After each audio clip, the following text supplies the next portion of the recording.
own their own assets. And it's always been one of my bugbears against the country. We seem to be a bit too willing to sell. I wouldn't support a stop overseas people buying. I prefer it that we decided that we wanted to be an ownership society and we wanted to own our own assets rather than have rules stopping overseas people from coming in here. It is a good debate to have, though. Yeah. Well, do you think that the review that the government is having of the Overseas Investment Office, do you think that's far-reaching enough, or, as Brian says, it needs to be a wider debate, perhaps with more far-reaching consequences? Well, from what I can understand, it's had a brief to do something, and now that's changed. It was to look at opening it up, wasn't it? Yep. And now the key is sort of thinking, oh, well, with the protests about it, that it's got to be broader. And the Greens have, of course, had their say in terms of wanting more stringent protection there. Is there a danger, Brian, that this whole debate is going to just get bogged down in the political arena rather than the general public being able to have their say? Well, we can have it either two ways. We can have it as an emotional debate or an economic debate. Of course, I prefer it to be an economic debate, and we discussed it from an economic point of view as whether, you know, there is justification for widespread overseas ownership of land. I do think the family farmer has done very well in New Zealand, and ownership, and you know, the history of countries where you have overseas absentee ownership doesn't tend to be as good as local ownership. But I'd like us to debate it from an economic point of view rather than emotional, because once you get into the emotional, it can get quite dangerous, really, and quite unproductive. There was a recent report, though, that said that the first characteristic of New Zealanders is their love of the land. And I do think it does become an emotional issue. Yes, but it shouldn't override sense. Right. And just quickly, Brian, passing on to the appeal to the Ombudsman as regards Alan Hubbard's situation down in South Canterbury. What do you make of that? Is that going to make any difference to the outcome? Yeah, I think some of the people making these appeals are a little bit misguided, because my view is that actually investors in Alan Hubbard's companies have done very well out of government intervention, because if you look at it this way, South Canterbury Finance has got a government guarantee, whereas none of the other big finance companies, Bridgecorp, Hanover, Strategic Finance, got a government guarantee, and effectively it means all the investors in South Canterbury Finance will get their money back because they got a government guarantee. So the intervention of the government has actually benefited Alan Hubbard and the investors in these companies, and a lot of other companies would have liked to have got that. Statutory management is not a bad move either, because that's what a lot of investors in all the other finance companies were looking for as well. And I don't really understand why they complain about the fact that the government is having a go at Alan Hubbard. At the same time, now they're beginning to attack other people who really, I see very much on the fringe and not being responsible for the statutory management or the government guarantees that have been given to Alan Hubbard's companies. Right, well, we'll wait and see what happens next there. Coming up after the break, what's going on with all those changes on the Fonterra Shareholders Council? See you shortly.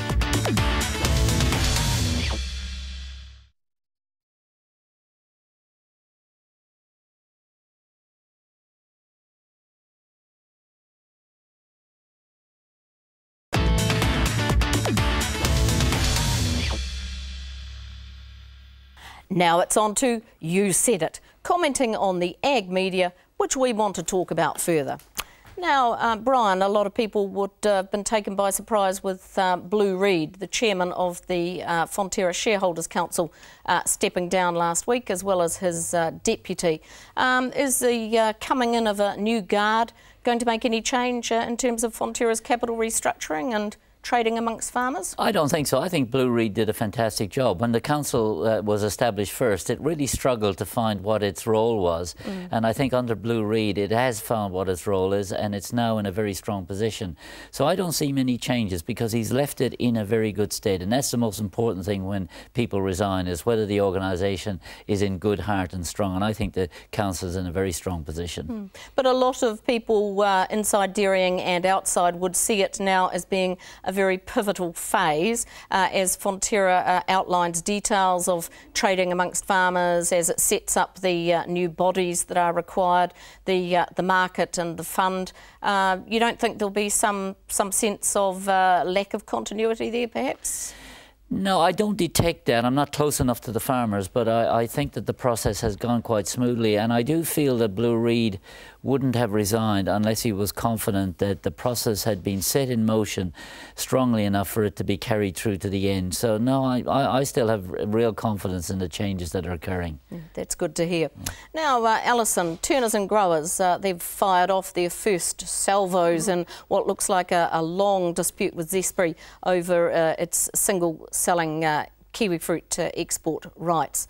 Is the legislation now outdated, that Zespri has essentially a monopoly in being able to export to countries outside New Zealand and Australia? It's sort of reminiscent of the Dairy Board, isn't it? And what happened with the Dairy Board. I think Zespri seems to have been doing a good job. Maybe they can review their legislation and see. We don't want divide and rule. The majority of growers are happy with Zespri, I believe. They seem to be, but there has been a new group representing growers set up, and perhaps this might be seen as bringing in a divisive element within an industry that hasn't seen that in the past so much. Yes, I suppose it depends on whether they're going to be trying to compete with Zespri in a particular market, because we don't want what we had with the meat industry where you go overseas and there are 6 companies all undercutting each other. So I think that would be disastrous for the kiwi fruit growers. Right. That's why exactly why kiwi fruit growers voted for Zespri when it was formed back in the 1990s. But the idea now, Brian, of trying to set up a new producer board or any single seller legislation, that would be sort of completely laughed out, wouldn't it? It's not where we are as an economy. You're right, but I still get the feeling that Zespri has got widespread support. There will always be groups of people who will be opposed to any kind of setup, but I would argue that on balance, most kiwi fruit producers are happy with Zespri at the moment. Right. Now another story hitting the media, and when doesn't it? Alan Crafer, he's won a stay of execution and he can stay on his property for another month. Allison, should he know when he's beaten and just go now? I think so. I mean, there's talk that he can scrape up the 200 million, but it doesn't seem to be forthcoming anywhere. And I suspect that the rest of the dairy farming would probably like to see him go. What do you think, Brian? Yeah, look, he's obviously got far too much debt and it's very hard to recover from that. He hasn't got a good image, I'm afraid, out there, and that's one of the problems. And, you know, the support generally is that there's not much support for the Chinese or the Hong Kong company buying it, but I do think most people believe that the Crafers haven't done as good a job as they should have in relation to their farming. So the hope would be that there would be one of the other interested parties now talking to the receivers that might be able to come in and buy these properties and start off a new era for that farmland. That's right. That's what always happens. People go into receivership. The assets stay there. You just get a different owner and you hope the new owner will do a better job than the previous one. That's the process of business, I'm afraid. And the Crafers borrowed too much and didn't do a good enough job at their farming. So it's time for them to move on and someone else to replace them. Right. Now, Allison, the men in Hawke's Bay jailed for having a group of illegal horticultural workers. There's been some sympathy for them in a letter written to the New Zealand Herald saying it's very hard for vineyard owners